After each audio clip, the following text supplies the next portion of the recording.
you know,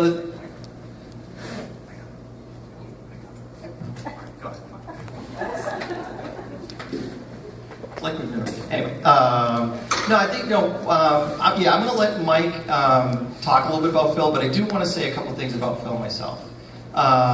You know, I think from Mike's perspective, it's obviously a coach's perspective, but it's also a setter's perspective, I suspect. And you know, the thing about setters is they're very quirky. And no. The only thing, and so I think, you know, what Mike will talk about, I'm sure we'll kind of address a little bit of that quirkiness, and only setters understand other setters, really. But it's kind of a brotherhood here. It's kind of really cool that Connor is here, and Mike is here, and Phil, you're here. Because, you know, I think one of the things that we have that's really great about our team is we have a tradition of having some pretty good setters. You know, Mike, I think, was the first. Really great setter. I think Connor picked up that mantle, learned from Mike a great deal, and also developed his own, you know, sense of self and sense of the position. And I think Phil is a tremendous inheritor of that legacy. That's a tremendous legacy to follow and be part of, but also to be talked on equal terms with both of these players, I think is the highest praise that I can give you. But I do want to share one story about Phil because I think it says a lot about who he is. Not the quirky part, which is definitely true, which I love, by the way. But the other part is that when 4 years ago, so toward the end of freshman year, we had a problem.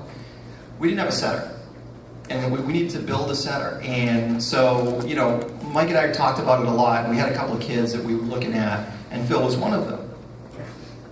And eventually we kind of settled on Phil, and then what we would do to him in practice is every single ball, in almost every drill that we did, went through him. Like literally, he must have touched, I don't know, 500 balls a practice.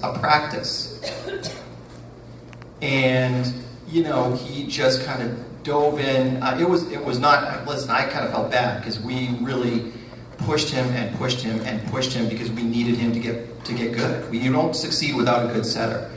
And he just embraced that. He embraced the work, he embraced the position, he embraced the hell that we put him through. And so, you know, when my memory of Phil is going to be the quirkiness, which I love, by the way, but that's going to be my fondest memory of you, because that was a tremendous commitment from a very young man. I'm not sure fully appreciated like what he was getting himself into, but literally made himself into the best quarterback of a volleyball team in the entire state.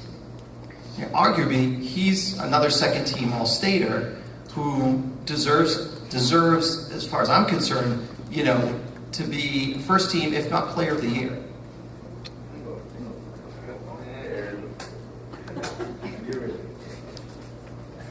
He's okay.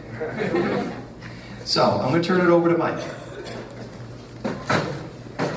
So, the reason we're going to talk a little bit more about Phil is, one, because we're state champions, so we feel like we can do whatever we want. So, the other thing, unfortunately, with setters is they are like the quarterbacks of the team, so they don't get to take plays off. They don't get to really live in any of the glory. They don't get to do anything. And so I've spent pretty much the last 3 years telling Phil, like, yeah, that's great, but you can also do this. Or like, yeah, that's pretty good, but you can do better. So, and the funny thing is when it's all said and done, Coach wants to talk about how me and Connor were so great, and with all due respect to Connor and all that stuff, Phil is in a class completely by himself.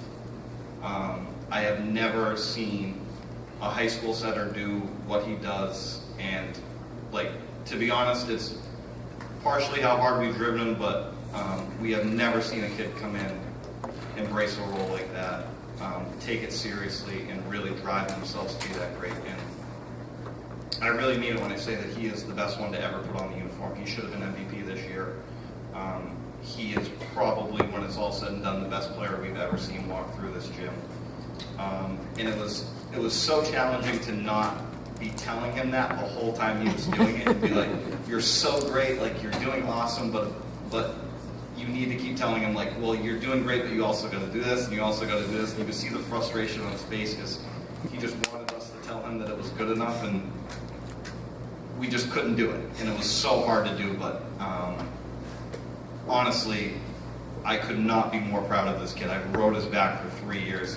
I never really let him enjoy 1 second of this. And, we got the state title, but you're the greatest one to ever do it.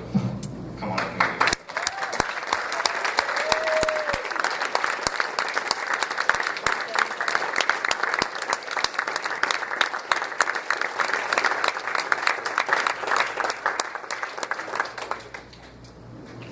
Phil was also second team All-State.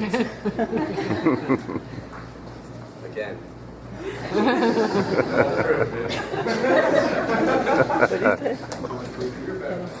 Really is kind of crime, actually.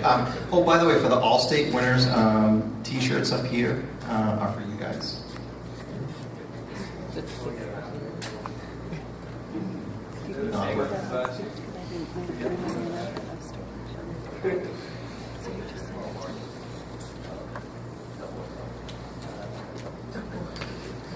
See that in front of everyone.